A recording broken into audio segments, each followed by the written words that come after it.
ആലപ്പുഴയിലെ ഏഞ്ചലിന്റെ കൊലപാതകത്തിൽ ദുരൂഹതയേറുകയാണ്. ഏഞ്ചലിന്റെ വീടിന്റെ ഭിത്തിയിലെത്തിയ ഒരു വാചകമാണ് സംശയം ബലപ്പെടുത്തുന്നത്. പരമ്പരാഗത ദൈവവിശ്വാസത്തിനെതിരായി സാത്താൻ സേവ പോലെ എന്തെങ്കിലും ആചാരങ്ങൾ ഏഞ്ചൽ പിന്തുടർന്നിരുന്നോ എന്നതും സംശയമുണ്ട്. വീട്ടുകാരെ ആക്രമിച്ച ശേഷം ബൈബിൾ വലിച്ചെറിയാൻ എടുത്തപ്പോഴാണ് ഏഞ്ചലിനെ കൊലപ്പെടുത്തിയതെന്നാണ് മാതാപിതാക്കൾ നൽകിയത്. ഹലോ ഗൈസ്, എല്ലാവർക്കും നമസ്കാരം. നമ്മളെ എല്ലാവരെയും ഞെട്ടിച്ച ഒരു വാർത്തയായിരുന്നു ഈ ആലപ്പുഴ ഓമനപ്പുഴയിലെ മാതാപിതാക്കൾ ഒന്നിച്ച് ഒരു മകളെ കൊന്ന ആ കൊലപാതകം എല്ലാവരെയും ശരിക്കും ഞെട്ടിച്ച് കളഞ്ഞു. ഇപ്പം അപ്പൻ എന്തെങ്കിലും ഒരു കാരണത്തിന് കൊന്നെങ്കിൽ അമ്മയും അതിന് കൂട്ടു നിൽക്കാൻ പാടുണ്ടോ? അപ്പോൾ അവിടെ എന്താണ് സംഭവിച്ചത്? അത്രമേൽ ഈ ഒരു മകളെ, 2 പെൺമക്കളായിരുന്നു ഇവർക്കുണ്ടായിരുന്നത്. അതിൽ ഏഞ്ചലിനെ മൂത്ത മകളാണ്. ആ കുട്ടിയെ കൊല്ലണം, അല്ലെങ്കിൽ കൊല്ലണം എന്ന് വിചാരിക്കുന്ന ആ തലത്തിലേക്ക് അവരെ എത്തിക്കണമെങ്കിൽ ആ മാതാപിതാക്കൾ എന്തോരം മാനസിക സംഘർഷം അനുഭവിച്ചിട്ടുണ്ടായിരിക്കും അല്ലേ? അല്ലാതെ ഒരു മാതാപിതാക്കൾക്കും തങ്ങളുടെ മക്കളെ കൊല്ലുവാൻ കഴിയില്ല. ഈ ഏഞ്ചലീന എന്ന് പറയുന്ന കുട്ടി പഠിച്ച് അവൾക്ക് കന്യാസ്ത്രീ മഠത്തിൽ പോകാൻ, കന്യാസ്ത്രീ ആകാൻ അവൾക്ക് അതീവ താല്പര്യമായിരുന്നു.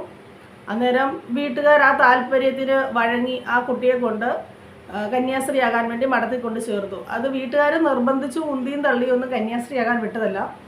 ഏഞ്ചലീനയുടെ സ്വന്തം താല്പര്യപ്രകാരമാണ് ഏഞ്ചലീന ഇവിടെ കന്യാസ്ത്രീ ആകാൻ പോകുന്നത്. പക്ഷേ കന്യാസ്ത്രീ പട്ടമൊക്കെ സ്വീകരിച്ചതിന് ശേഷം അവിടെ നിന്ന് അത് ഉപേക്ഷിച്ച് തിരിച്ച് വീട്ടിലേക്ക് വരികയായിരുന്നു ഏഞ്ചലീന. വന്നതിന് ശേഷം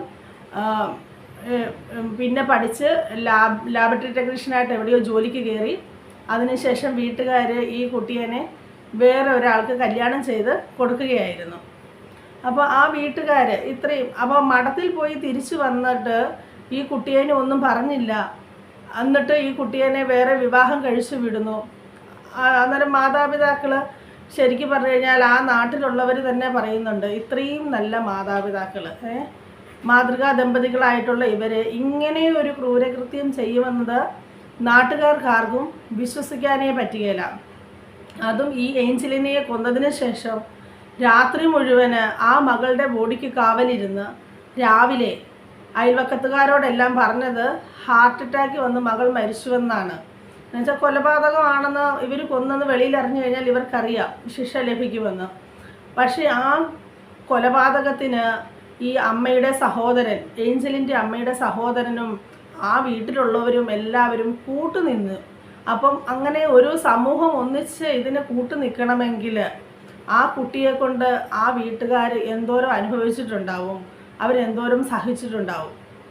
ഈ കുട്ടി വിവാഹം മോചനം നേടിയിട്ടില്ല. 2 വർഷത്തോളമായി കല്യാണം കഴിഞ്ഞിട്ട്. പക്ഷേ 6 മാസമായിട്ട് പിണങ്ങി വീട്ടിൽ വന്ന് നിൽക്കുകയാണ്. ഇതൊന്നുമല്ല കൊലപാതകത്തിലേക്ക് നയിച്ച റീസൺ എന്ന് പറഞ്ഞാൽ ഇവളുടെ രാത്രി സഞ്ചാരം.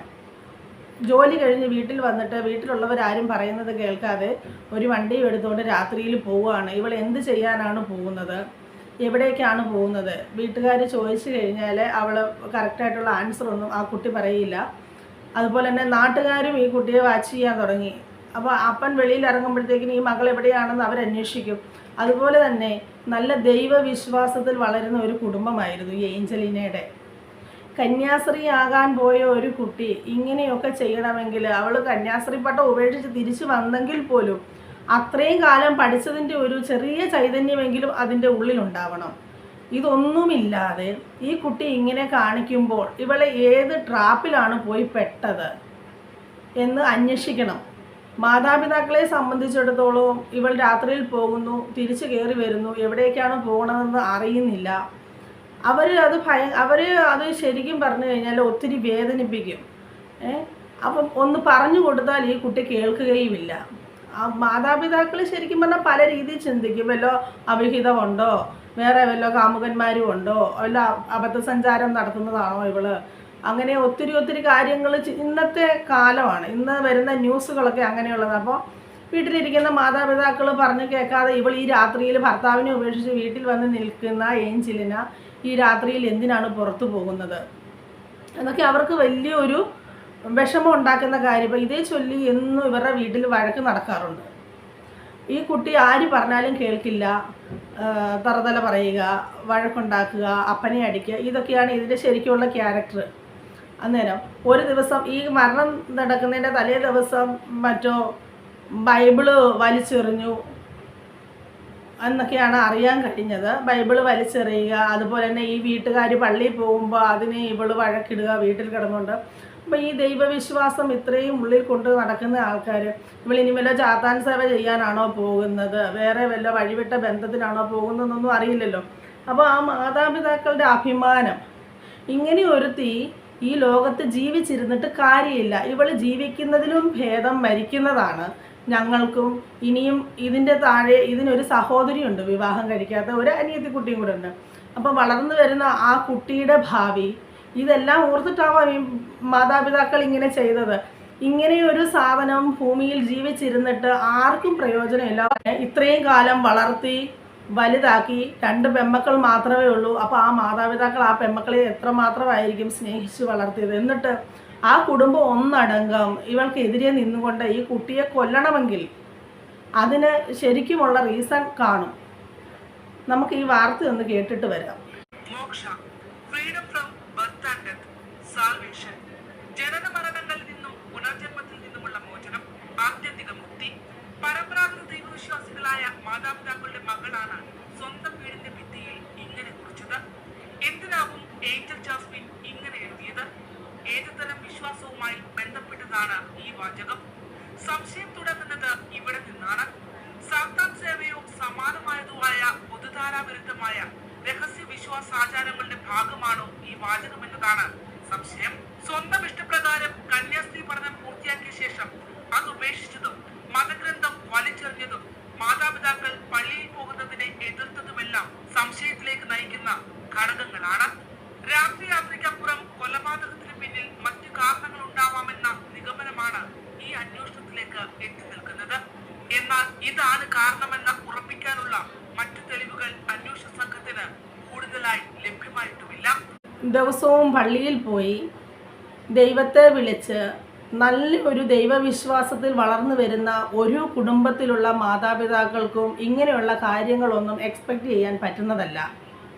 പ്രത്യേകിച്ച് ഇങ്ങനെയുള്ള ഈ രാത്രിയിൽ സഞ്ചാരം, അതുപോലെ തന്നെ അവരുടെ ഭിത്തിയിലായി എഴുതി വെച്ചിരുന്ന ഒരു വീട്, അന്നേരം അങ്ങനെയുള്ള കാര്യങ്ങളൊക്കെ കണ്ടപ്പോൾ എന്തെങ്കിലും ഇതിൻ്റെ പിന്നിൽ ഇനി ഇതിൽ കൂടുതൽ എന്തെങ്കിലും അവരുടെ വീട്ടിൽ ചർച്ച നടന്നിട്ടുണ്ടോ എന്ന് നമുക്കറിയത്തില്ല. പക്ഷേ ഇങ്ങനെയൊക്കെ നടക്കുന്ന കാര്യങ്ങൾ ഒരുമാതിരിപ്പെട്ട ഒരു നല്ല കുടുംബങ്ങളിലൊന്നും ആർക്കും അത് ദഹിക്കത്തില്ല. അത്രേ ഈ കുട്ടിയെ ഒത്തിരി തിരുത്താൻ അവർ നോക്കിയിട്ടുണ്ടാവാം.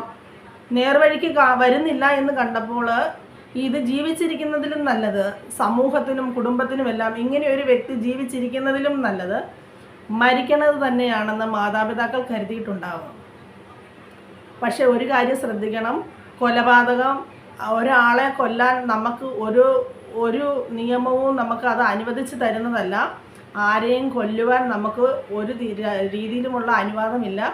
അപ്പോൾ ആ ചെയ്തത് തെറ്റ് തന്നെയാണ്. എങ്കിലും മാതാപിതാക്കളുടെ സ്ഥാനത്ത് നിന്ന് ചിന്തിക്കുമ്പോൾ അവർ അത്രയേറെ സഹിക്കുകയും ക്ഷമിക്കുകയും ചെയ്തിട്ടുണ്ടാവാം. ഈ കുട്ടിയെ അവർ കഴിവിൻ്റെ പരമാവധി നേർവഴിക്ക് കൊണ്ടുവരാൻ ശ്രമിച്ചിട്ടും ഈ കുട്ടി തയ്യാറാകാത്തതിനെ തുടർന്നാവാം ഈ മാതാപിതാക്കൾ ഇങ്ങനെയൊരു ക്രൂരകൃത്യം ചെയ്തതെന്നാണ് എനിക്ക് പേഴ്സണലായിട്ട് തോന്നിയിട്ടുള്ളത്. അപ്പം നിങ്ങൾക്ക് എന്താണ് തോന്നിയിട്ടുള്ളതെന്ന് നിങ്ങൾ അറിയിക്കുക. ഇനി വരും ദിവസങ്ങളിൽ ഇതിൻ്റെ അപ്ഡേറ്റ് വരുന്നതായിരിക്കും. കേസ് പോലീസ് അന്വേഷണം നടക്കുന്നുണ്ട്. ഇനി ഇതിൻ്റെ ബാക്കി എന്തെങ്കിലും വേറെ വല്ല റീസണും ഉണ്ടോ അതിനെക്കുറിച്ചൊക്കെയുള്ള അന്വേഷണങ്ങൾ നടക്കുന്നുണ്ട്. അപ്പം നമുക്ക് ബാക്കി എന്നാണെന്ന് പിന്നീട് കാണാം. വീഡിയോ ഇഷ്ടമായെങ്കിൽ ലൈക്ക് ചെയ്യാനും ഷെയർ ചെയ്യാനും സബ്സ്ക്രൈബ് ചെയ്യാനും ആരും മറക്കരുത്. ബൈ.